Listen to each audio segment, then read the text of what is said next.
আমরা এমন একটা ভাইকে হারিয়েছি যে ভাইয়ের জন্য আজকে বাংলাদেশ স্বাধীন, যে ভাইয়ের কারণে আজকে আমরা ইন্ডিপেন্ডেন্স দেশটা পেয়েছি। আমাদের এটা ডেমোক্রেসি দেশ। আজকে আমি দুইটা কাজ করে যাব। একটা হচ্ছে ওসমান হাদি ভাই জিয়ারত করবো, আজকে ওনার জানাজা হবে সভাপতি শহীদ ওসমান হাদির জি। আর যিনি আমাদের ম্যাম জিয়া মারা গেল, আল্লাহ ওনাকে জান্নাতবাসী করে, ওটাই জানাজা আজকে আমি শেষ করি ইনশাল্লাহ। এখান থেকে চট্টগ্রাম চলে যাবো আগামী। আমার উদ্দেশ্য হচ্ছে শহীদ ওসমান হাদির স্মরণে যে ফুলটা গিফট করবো এবং জিয়ারত করব। কিন্তু আমি দুবাই প্রবাসী একজন, চট্টগ্রাম থেকে এখানে ডাইরেক্ট আসা, আজকে আমি দুদিন ধরে ঢাকাতেই আছি শুধু ওনার জিয়ারত করার জন্য।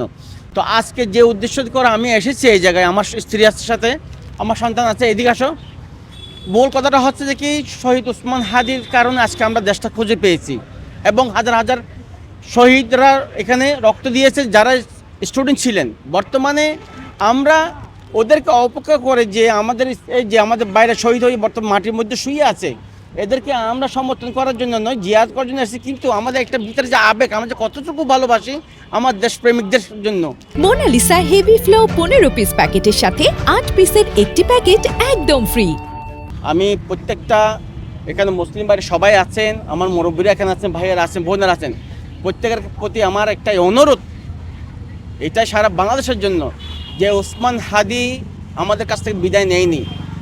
ইনারা আছেন আমাদের ভিতরে এবং এক ওসমান হাদি দুনিয়া থেকে গেছেন, লাখো ওসমান হাদি জন্ম হয়েছে। আমার ছেলের নাম মোহাম্মদ আইমান হাদি। আমরা যে ও কতটুকু ভালোবাসি এটা বোঝাতে পারবো না। দেশের জন্য যে কী করছে, ইসলামের জন্য কথা বলেছেন, এরকম মহিলার খুঁজে পাবো যাবে না। আমার প্ল্যান আছে, এখন আমি দাঁড়িয়ে আছি, ইনশাল্লাহ ওনার জিয়ারত আমি করবো এবং জানাজা করে আমি যাবো ইনশাল্লাহ। এটাই হচ্ছে আমার মকসুদ। আজকে আমি দুইটা কাজ করে যাব। একটা হচ্ছে ওসমান হাদি ভাই জিয়ারত করবো, আজকে ওনার জানাজা হবে সভাপতি শহীদ ওসমান হাদির জি। আর যিনি আমাদের ম্যাম জিয়া মারা গেল, আল্লাহ ওনাকে জান্নাতবাসী করে, ওটাই জানাজা আজকে আমি শেষ করি ইনশাল্লাহ। এখান থেকে চট্টগ্রাম চলে যাবো আগামীকাল।